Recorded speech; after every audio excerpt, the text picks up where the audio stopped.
A'udzubillahiminasyaitonirrajim. Bismillahirrahmanirrahim. Assalamualaikum warahmatullahi wabarakatuh. Teman-teman, pembahasan kali ini kita akan membahas tentang khuruju dabbah, keluarnya binatang dari perut bumi yang akan berbicara kepada seluruh manusia. Tidak ada satupun manusia kecuali akan diajak bicara oleh binatang ini. Dan fitnatud dabbah ini ataupun fitnah binatang yang melata yang bisa bicara dan memberikan tanda kepada mukmin dan kafir, ini tanda-tanda kiamat yang berbeda dengan tanda-tanda kiamat seperti Dajjal dan juga Ya'juj Ma'juj. Karena tanda-tanda ini sangat asing sekali. Kalau kita melihat Dajjal, maka Dajjal jelas keturunan dari Bani Adam yang Allah Subhanahu wa taala berikan kemampuan yang tidak diberikan kepada yang lainnya. Begitu juga tentang Ya'juj dan Ma'juj, mereka adalah keturunan Bani Adam, keturunan daripada Yafid ibn Nuh, dan mereka tidak mungkin masuk baik ke Mekah, ke Madinah ataupun Baitul Maqdis. Tapi binatang ini bukan dari keturunan Bani Adam dan dia bisa masuk ke Mekah, bahkan juga keluarnya dari Mekah atau dekat dengan Mekah. Dan dia juga bisa masuk ke Madinah, bahkan Baitul Maqdis. Sehingga alamah kiamah yang akan kita jelaskan ini lebih aneh daripada sebelumnya. Tapi ini bukan dongeng ya. Ini kenyataan yang akan berlaku di akhir zaman. Sebelum kejadian ini kita tahu Allah Subhanahu wa taala mengingatkan manusia dengan datangnya dukhon. Dukhon adalah asap yang hitam yang tebal dan masuk kepada seluruh rumah-rumah manusia. Masuk ke gang-gang kota, masuk ke desa-desa. Bahkan Allah Subhanahu wa taala mengatakan fartakid yauma tatis sama bidukhani mubin. Allah menyebutkan bahwa kelak akan ada dukhon. Yaksannas haza azabun alim. Seluruh manusia akan pingsan karena ini azab yang sangat pedih sekali.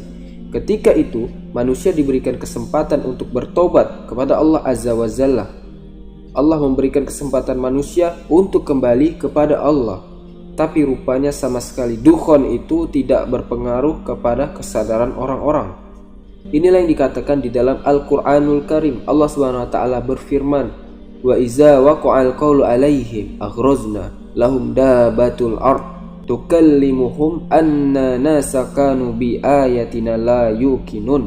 Dan apabila ketetapan Allah sudah terjadi kepada mereka, azab Allah sudah terjadi kepada mereka, maka ketika itulah kami keluarkan dabatum minal ard, binatang yang keluar dari perut bumi, tukallimuhum, yang berbicara kepada mereka.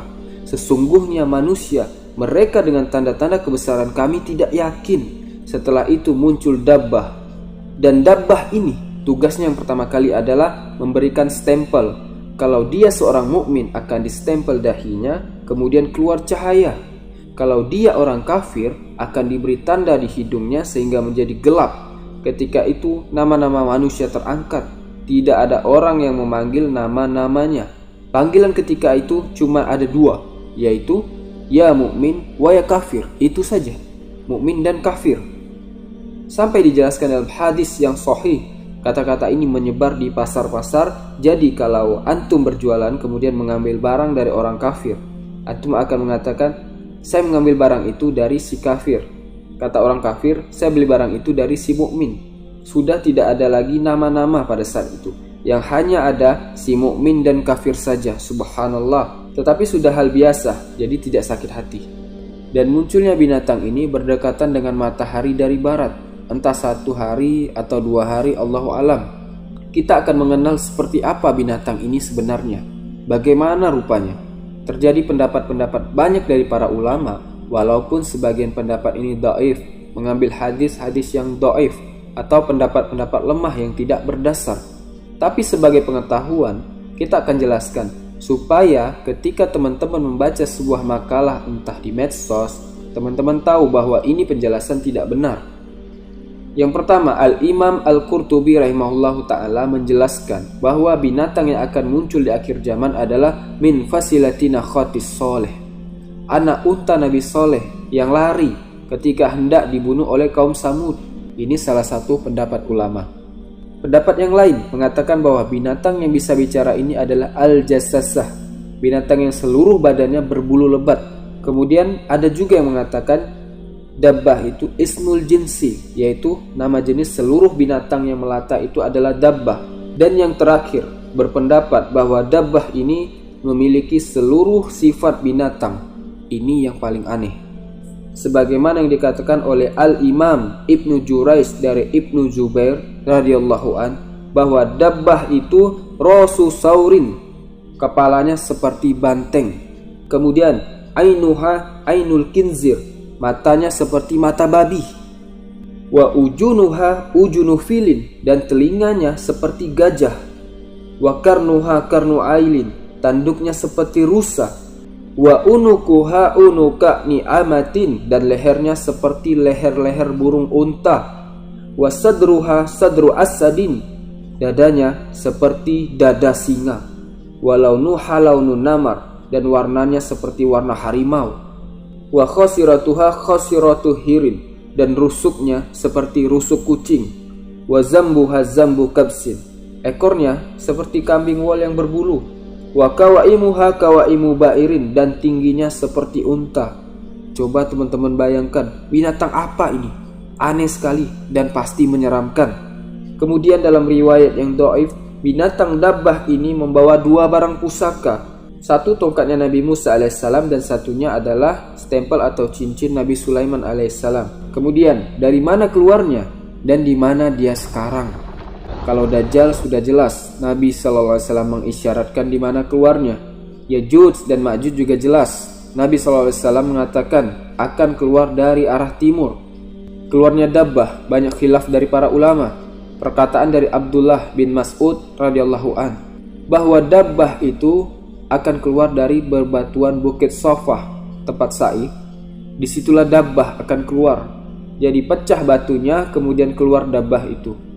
Dan pendapat dari Abdullah ibn Amr mengatakan bahwa dabbah itu keluar dari padang pasir namanya Ajiyat, dekat dengan Mekah.